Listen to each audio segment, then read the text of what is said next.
예수와 그리스도 1. 성경이 예수와 그리스도를 구분하고 있다. 성경이 예수와 그리스도를 구분하고 있다. 1. 문제 제기. 마태복음 1장 17절에는 마태복음 1장 2절로 16절의 족보를 세 파트로 나누는 내용이 있다. 아브라함부터 다윗까지 14대요. 다윗의 다음 사람인 솔로몬부터 바벨론으로 이거할 때에 태어난 여고냐까지 14대요. 바벨론으로 이거한 후에 낳은 스알디엘부터 그리스도까지 14대라는 것이다. 그런데 가만히 세어보면 세 번째 파트인 스알디엘부터 그리스도까지는 13대밖에 안 된다. 한 사람이 부족하다. 어떻게 된 일일까? 하나님의 말씀인 성경이 틀릴 수도 있는 것인가? 성경이 틀리다면 어떻게 할까? 내가 믿는 성경이니 내가 변호를 해야 하는가? 아니면 성경을 내어 던지고 신앙을 포기해야 하는가? 아니면 그까짓 것 하나쯤 틀릴 수도 있지 뭘 그리 시시콜콜하게 따지느냐면서 너그럽게 덮어줄 것인가? 더군다나 성경이 아무리 하나님의 말씀이기는 하지만 인간의 손을 통해 인간의 언어로 기록한 것이니 하나님의 잘못이 아니라 인간의 잘못으로 인해서 어쩌다 틀리는 부분이 나올 수도 있는 것이 아닌가 라면서 너그럽게 성경을 용서해 줄 수 있는 것인가? 정말 그래도 되는 것인가? 그렇다면 성경의 어떤 부분이 틀리는 것이고 어떤 부분이 맞는 것인지 어떻게 구별한단 말인가? 인간의 수준에서 확인이 가능한 것은 맞는 것이고 인간의 방법으로 확인이 불가능한 것은 틀리는 것인가? 인간의 과학적 방법으로 확인이 불가능한 것은 저마다 주장하는 내용이 다르다. 각 사람의 주관대로 믿는다는 것이다. 그렇다면 수적으로 많은 사람이 주장하는 것이 맞는 것이고 수적으로 열세인 사람이 주장하는 것은 틀리는 것인가? 그것도 아니라면 논리적으로 합당한 것이 맞는 것이고 논리에서 벗어난 것은 틀리는 것인가? 논리성의 문제는 우리가 이단이라고 평가하는 사람들이나 타종교를 믿는 사람들 그리고 불신자들 등등의 얘기를 귀담아 들어보면 금방 확인할 수 있을 것이다. 각 사람의 신조나 신앙은 나름대로의 논리성을 가지고 있기 때문이다. 문제는 성경도 그런 제각각의 논리들 중에 하나라면 우리는 아직도 성경을 천지를 창조하신 구원자이신 하나님의 말씀으로 믿어야 되는 것일까? 믿을 수 없다. 믿어서도 안 된다. 왜냐하면 주 예수를 믿으라.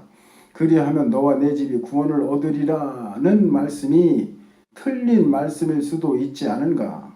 또 영접하는 자, 곧 그림을 믿는 자들에게는 하나님의 자녀가 되는 권세를 주셨으니 라는 말씀도 인간의 오류가 들어간 말씀일 수 있지 않은가?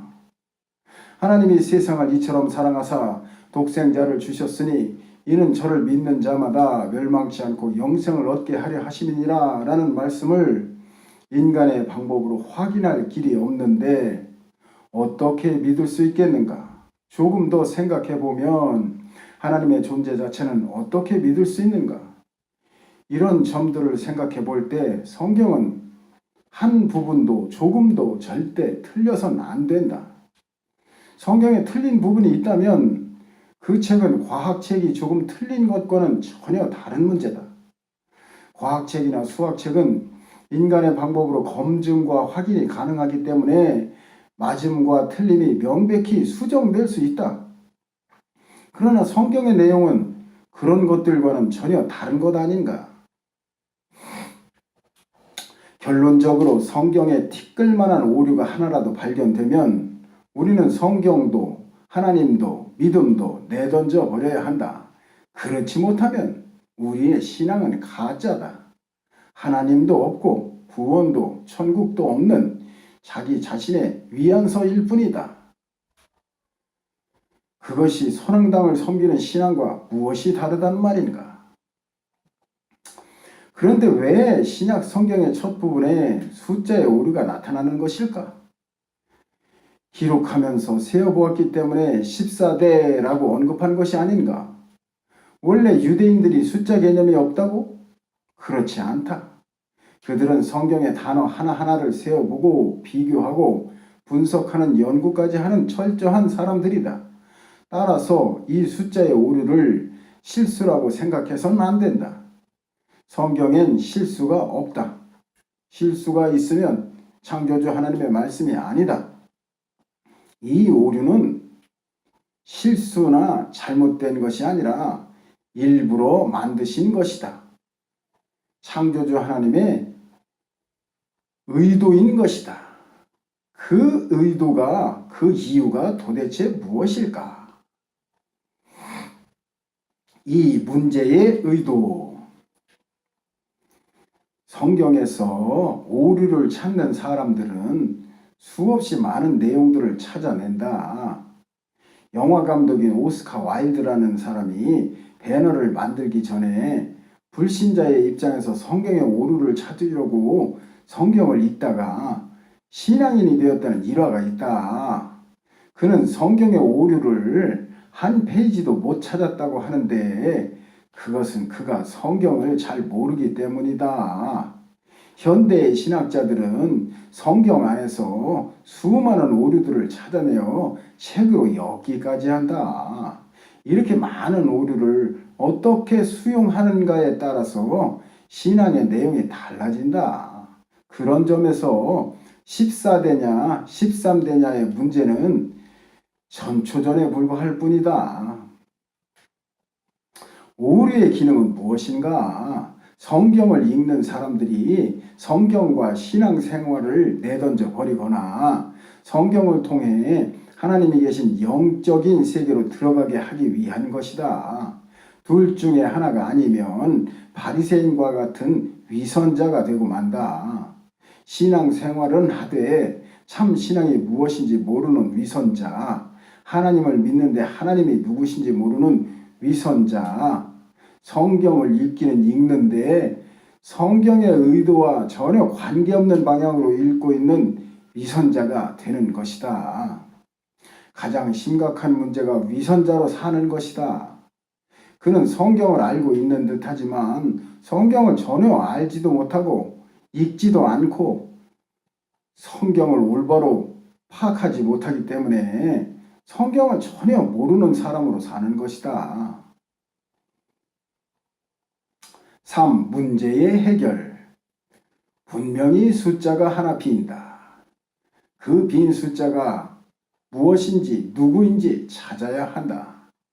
중요한 것은 성경의 문제는 성경에서 찾아야 한다는 것이다. 성경 안에 답이 있다는 말이다. 내가 상상하여 성경의 빈 곳을 채워 넣으려 해서는 안 된다. 성경을 보면서 그 안에서 답을 찾아야 한다. 1절에서 예수 그리스도의 세계라고 말씀하셨다. 16절에서는 그리스도라 칭하는 예수라고 하셨다. 17절에서는 그리스도까지 14대라고 하셨다. 1절에서는 예수 그리스도를 한 사람으로 이해한다. 16절에서는 그리스도라 칭하는 예수라 하여 그리스도와 예수 간의 분리를 시도한다. 이것을 좀 더 생각해 보자. 예수는 마리아와 요셉이 낳은 자식의 이름이다. 아브라함이 이삭을 낳고 다윗이 솔로몬을 낳은 것과 다를 바 없는 것이다. 그런데 그리스도는 마리아와 요셉이 낳지 않았다. 생물학적으로 낳은 사람의 이름이나 명칭이 아니다. 결론을 내리기 전에 예수의 이름을 좀 더 생각해 보자. 마태복음 1장 21절에 아들을 낳으리니 이름을 예수라 하라고 하신다. 그래서 마리아와 요셉이 낳은 아들의 이름은 예수였다. 그런데 23절에는 아들을 낳을 것이요 그 이름을 임마누엘이라 하리라 라고 말씀하셨다. 그러나 우리는 성경 어느 곳에서도 그 아들을 임마누엘이라고 부른 것을 찾아볼 수 없다. 이름에 관해서는 출애굽기 6장 3절을 더 생각해 보아야 한다. 우리가 하나님을 엘로힘으로만 알기도 하고 여호와로 알기도 하고 임마누엘로 알기도 한다. 이 임마누엘은 요한복음 1장에 말씀이 육신이 되어 이 땅에 오신 분이시다. 요한복음 6장 11절에는 자기 땅에 오매 백성이 영접지 아니하였다라고 하셨다. 세상이 그를 알지 못하였던 것이다. 이 하나님이신 예수가 인간 예수의 실체다. 이 실체는 아무나 알 수 있는 것이 아니다. 그러나 그 실체를 본 사람은 예수를 그리스도로 알아본다. 그래서 마태복음 1장 17절에는 그리스도까지라고 말씀하신다. 예수까지는 13대이지만 그리스도까지는 14대가 된다. 왜 그런가? 예수에서 그리스도에 이르기까지는 한 생명의 나음, 즉 태어남과 거듭남이 있어야 하기 때문이다. 예수가 죽고 그리스도가 태어나는 것이요, 박명신이 죽고 그리스도가 태어나는 것이다. 그래서 한 세대가 포함되고 있는 것이다. 예수와 그리스도는 각각의 다른 개체로 그렇게 취급되고 있는 것이다. 아멘.